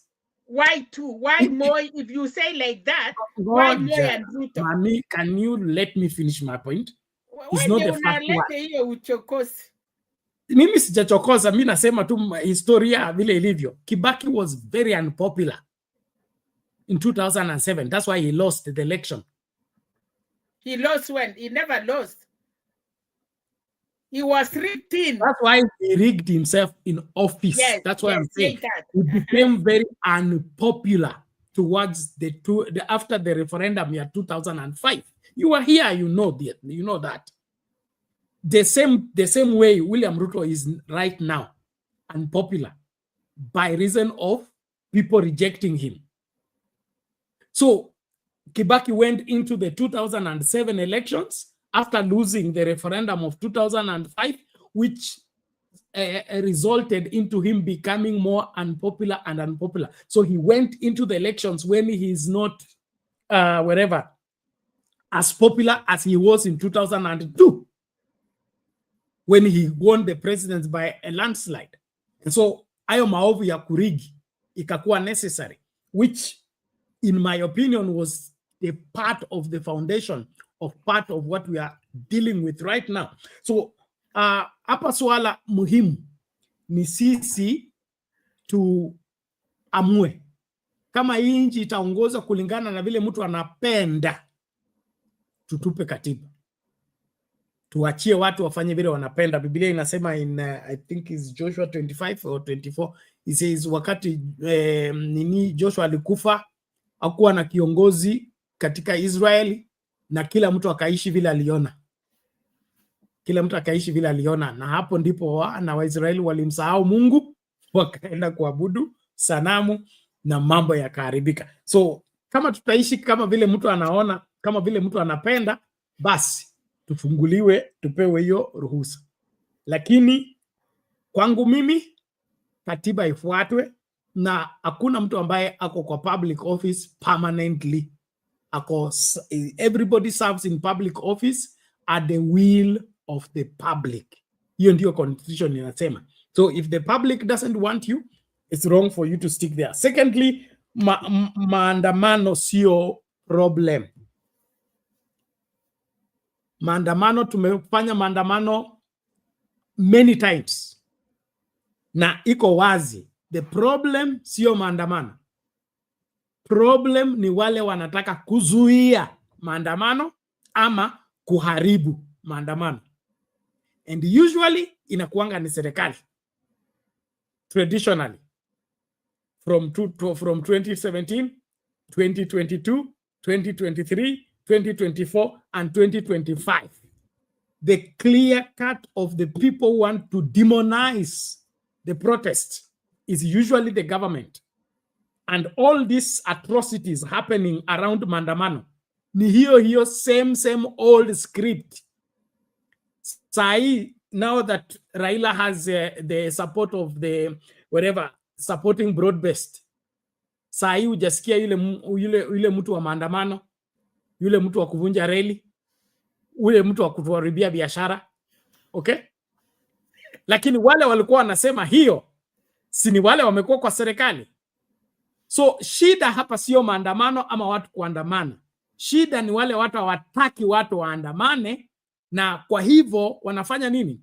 Wanatumia maandamano kama excuse ya kusema kwamba maandamano haitakikani tena kwa nchi kwa sababu mali inaharibika,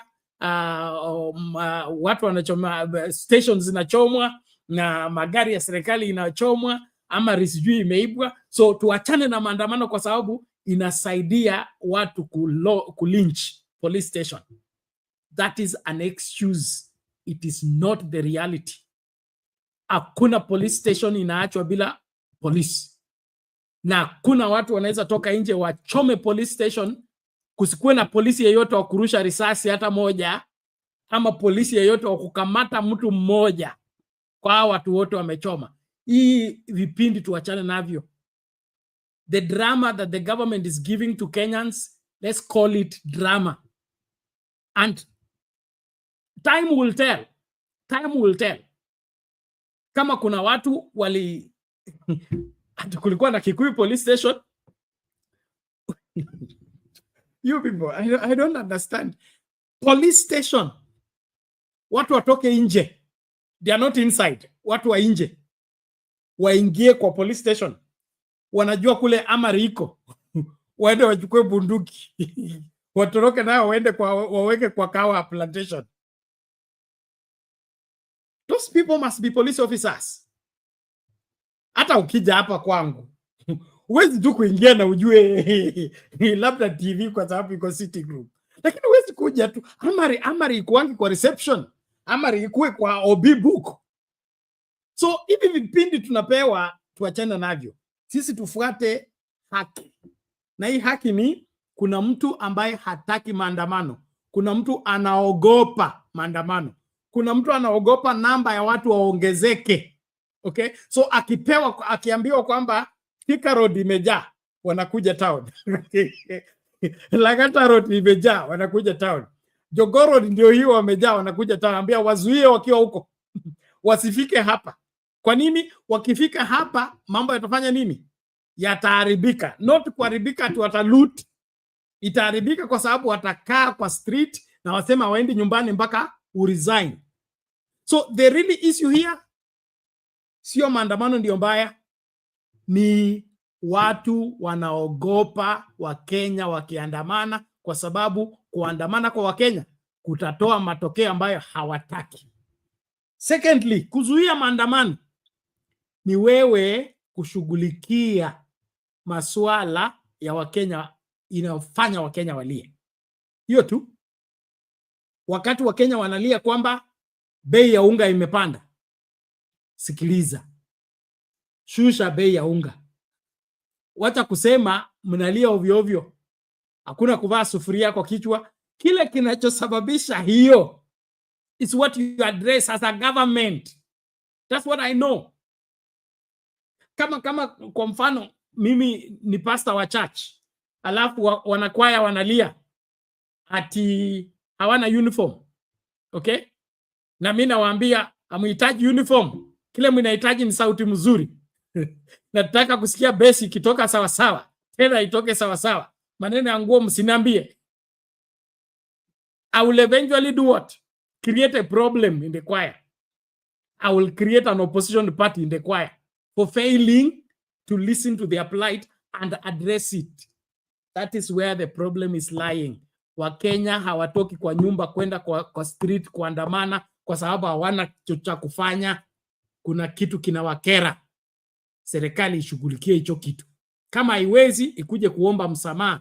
Tulikuwa tunataka kuwafanyia hii, lakini pesa haitoshi. Tunaomba hivi, tupatie miezi 6, tutafanya nini? Tutashughulikia. That is how governance is done. Lakini eti mimi nitafanya vile nataka, mpende msipende. Hiyo maneno ya Nasir haiwezekani saa hii. Mpende msipende inamaanisha kesho utakuwa kwa street. Mpende msipende inamaanisha hakuna vile kutakuwa na amani mpaka kile ambacho watu wa Kenya wanalilia wapewe. Naomba nicheze hii alafu Furaha, hey, it's going to 4 AM. God have mercy on me. Furaha utakuja after this, then I think we'll begin to call it a day. It's 21 minutes after 3 AM East African time. Kesho ni Jumapili ishafika, so lazima tufanye maandalizi. Lakini let's listen to what Ruto said and then be able to deduce what should be done. And then hiyo maswala ya Wandai, Mbadi na hao ni wale nini. Kwetu wanasemanga kondo, hiyo mkia kondo ufagia mahali pana nalala. So hao ni wanafagia mahali wanalala. We shall be coming back to that letter to the president a little bit later. But now, President William Ruto has vowed to shield police officers with the full might of his office as a wave of anger against his government spirals into bloody street battles, leaving civilians and officers wounded and police stations in smoldering ruins. The president lashed out at what he described as criminal gangs masterminding the chaos, even as critics accused the police of responding with excessive force against demonstrators. Wednesday's protest carved a trail of tragedy with at least 19 lives lost, countless injured, and a country deeply divided over who bears the blame. Bramwell Bwire reports. President William Ruto has come out strongly in defense of police officers, even as the nation reels from a surge in deaths and growing outcry over police brutality. Officers, I want to tell you, it is our responsibility as a nation. It is my responsibility as president to make sure that you are safe, your families are safe, so that you can secure and make our country safe. And that I will do, and I will go out of my way. I am going to stand for every man and woman in uniform. Speaking on Saturday at State House, Nairobi, while hosting security and national government administration officers from across the country, Ruto blamed the escalating violence not on peaceful demonstrators, but on what he described as criminal gangs infiltrating the protest to cause chaos and destruction. He condemned the growing audacity of these elements, warning that such actions are unacceptable and it no longer be business as usual. What we saw last week were riots. They were not protests. People armed with all manner of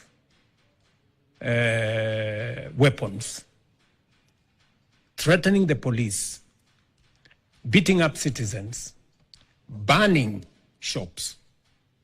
That is not what is allowed in the Constitution.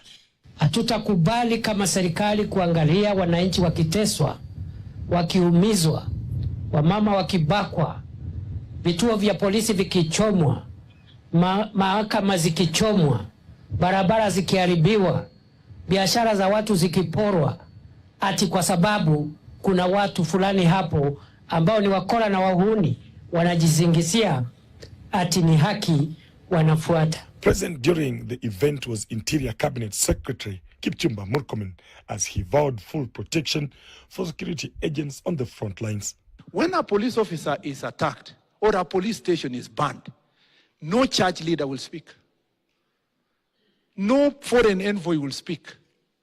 These so-called opposition leaders will speak. If all these people do not speak, and I am the cabinet secretary in charge of these police officers, and I am a lawyer, and I don't speak for them, who will? As Kenya navigates a tense and fragile moment, the balance between security and civil liberties continues to hang in balance, with lives already lost and trust in state institutions now more critical than ever.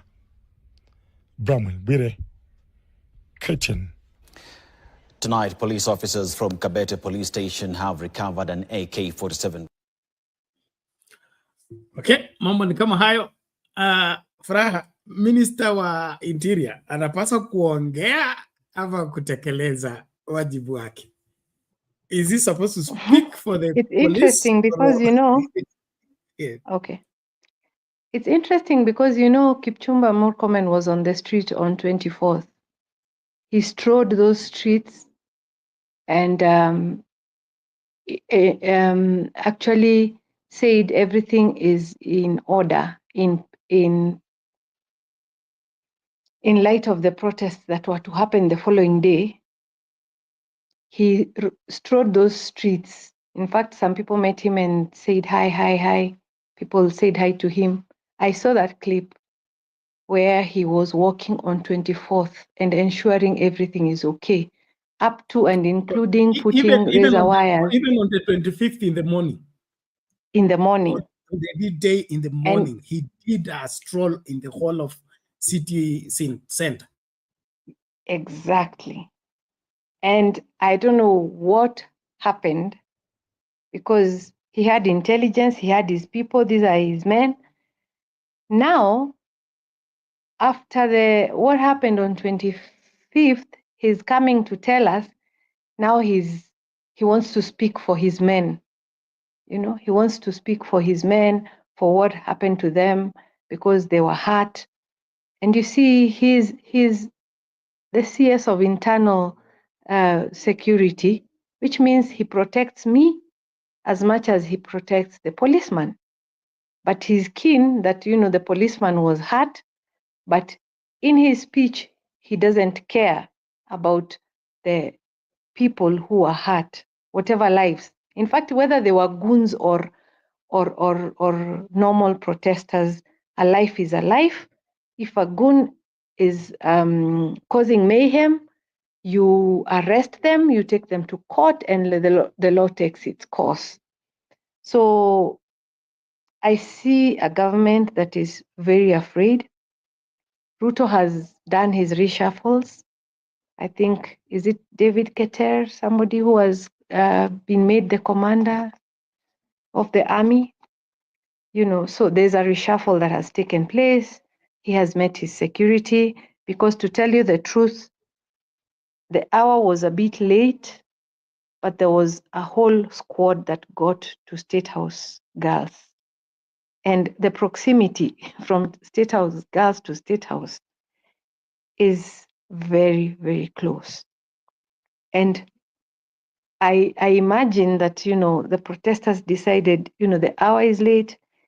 If we go, probably there will be a massacre because, of course, they'll shoot at the protesters. And maybe they decided it may not be worth it, because I keep saying one of the shortcomings of this protest is the leaderlessness, because there's no one to say where do we go from here.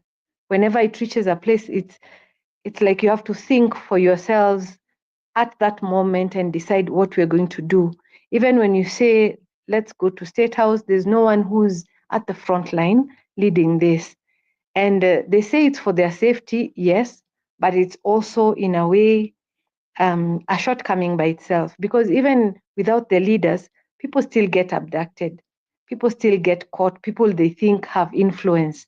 So what's the difference if they have somebody aligning himself, with the agenda that they have in place to determine if we do get here the way we got to State House, girls, what should have happened at that point? Should they have come all that way and then just gone home? Or you see, there's that gap that there's no conclusion, and there's no one to determine exactly what is supposed to happen. So for me, I think that is also a gap.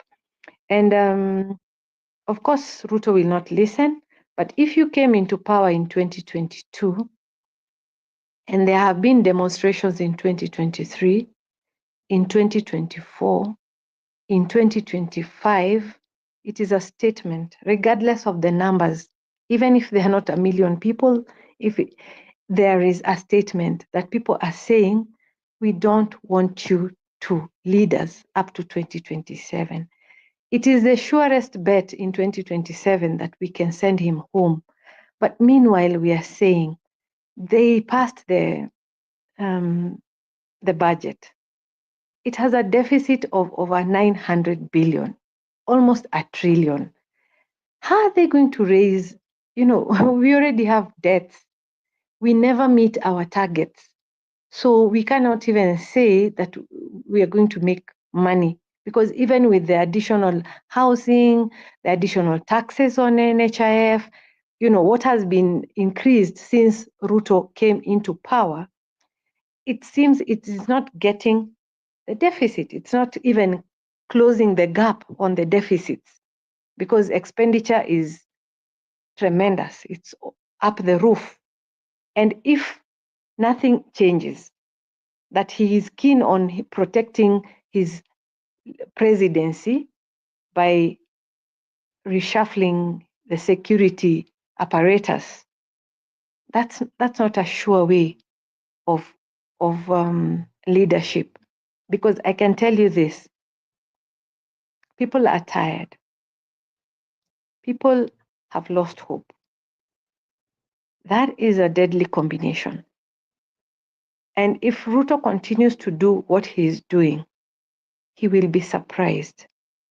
Because these stories that they are writing in quick matter, this security CS went to show us ID cards that they are claiming had been left behind by thugs. Can you imagine, Bernard? Belittling the intelligence of a Kenyan. It's all right, you have the power. But to think of us as stupid, to think of us as not having intelligence, and the way we are saying, even for these people to successfully touch some of these police stations is a statement in itself. It's a security statement, and I'm sure it could have informed even the reshuffle.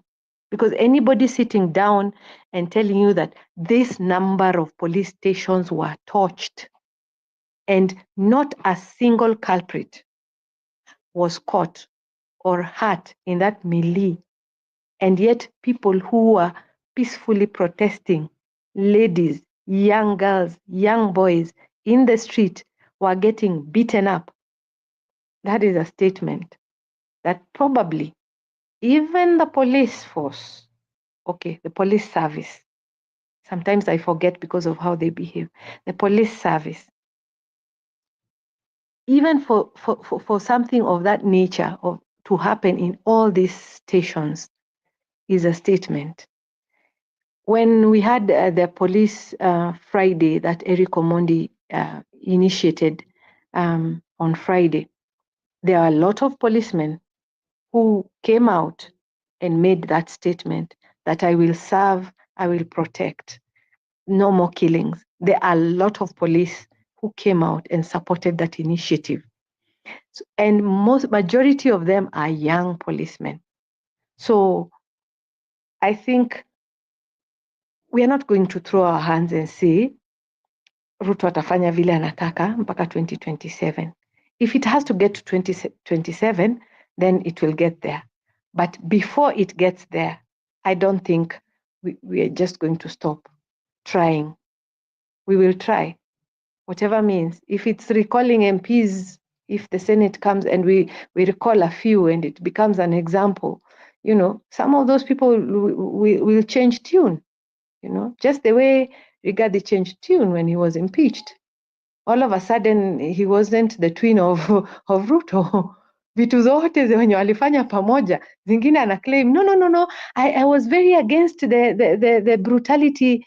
I was against the brutality on the Gen Zs. How do we know? The tune has changed just because he's on the other side of the fence. So if people get to the other side of the fence, the tune might change, and if that tune changes, it might determine things even before we get to 2027. And the young people, like I've said, they have a stake in the next government. So even if we get to 2027, it is not going to be easy for him. It is not. They will definitely, the young people will definitely send Ruto home. I can guarantee you that. Yes, Bernard. Okay, thank you for we appreciate that. And on that note of IDs, I got this caption by Hamisi. It's called Hamisi, the member of parliament of Inakwanga Saboti, Caleb Hamisi. I think this is from X or whatever. He said, lakini serikali pia, you guys. So he says, so guys walk into a supermarket to loot in whichever number they are. They all unanimously agree to leave their IDs behind after looting spree. Not one ID card left by a mistake through a stampede, but all of them leave their IDs behind. Bwana, kuna nini hii nchi yangu kweli? Kwani Kenyans are free to air lies receiver. Can the Communication Authority please switch off this lie signal immediately? It is a threat to national security. Kenya needs renaissance. Now, that's the mystery. And whatever, that's Caleb Hamisi. Now, he's pointing out when this information is being given by CS Interior, okay? Huyu ni waziri wetu wa usalama wa ndani, okay? Anaambia Wakenya kwamba wezi walikuja supermarket kuiba, lakini wamemwachia IDs 50 of them. So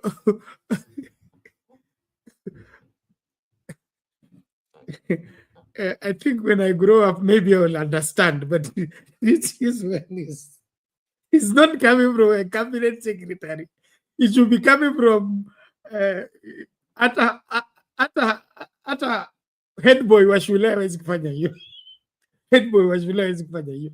So kama huyu ndio minister wa usalama wa ndani anatuambia wezi walikuja wakafanya maovu kweli, lakini wametuachia IDs tuwafuate moja baada ya mwingine.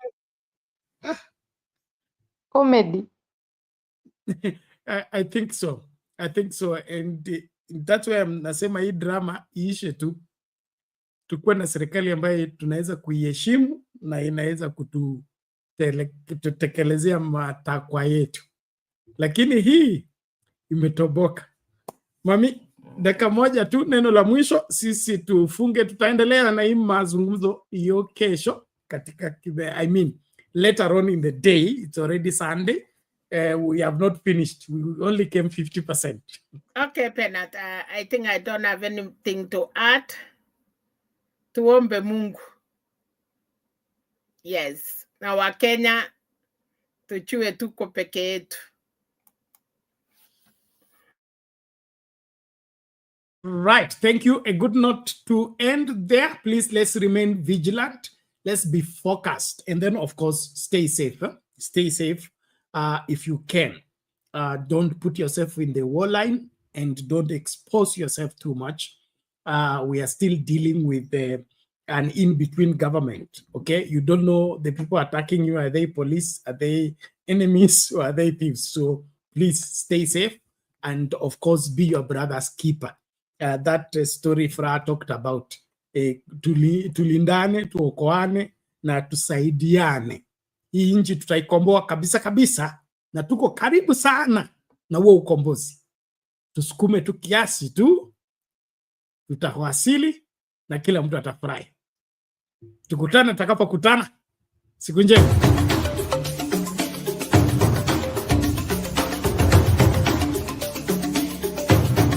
Kutoka vijijini, mijini hadi jijini.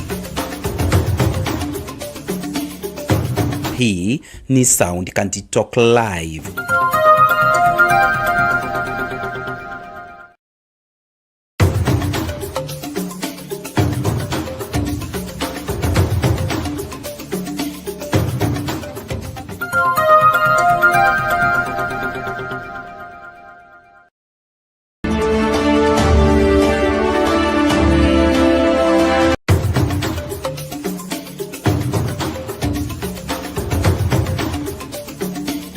Tunazunguka kote kote mchana kutwa kukuletea taarifa na matokeo ya habari kutoka pembe zote za ulimwengu. Jioni tunaweka mduara wa kujadili taarifa zizo hizo kwa mapana na marefu. Ungana nasi kila siku ya wiki kwenye matukio ya siku, saa 2 jioni kwenye Sound County Talk. Matukio ya siku, makao makuu ya habari kuu ya siku.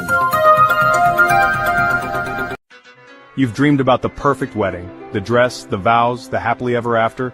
But let's ask the most important question. Before you say I do, are you truly ready for the lifelong commitment that comes after the honeymoon period fades? Bernard Ngozzi's groundbreaking ebook, Are You Marriage Ready?, is the ultimate guide to building a successful, lasting marriage. This isn't just another relationship book, it's a heart-to-heart conversation that prepares you for one of life's biggest decisions, getting married. Are you choosing love or just infatuation? Are you building a marriage or just planning a wedding day? Reading this book was a game changer. I realized I wasn't as ready as I thought, but now I'm on the right path. Don't wait until it's too late. Invest in your future. Download Are You Marriage Ready today. Link in the description below. Your future spouse deserves the best. Are you ready? Nani atakomboa Kenya? Ya Wakenya ni mbaya, break imekatika, Kenya inazama, tunauliwa kama wanyama, vijana wanaonewa, wanakamatwa bila makosa, kesi kuwekelewa. Serikali gani? Serikali gani? Mahakama imetekwa, uchumi imefinywa, hospitali hakuna madawa, elimu imezorota, ufisadi inatawala. Ukisema unakamatwa, alafu unanyongwa, unauliwa na polisi. Serikali gani?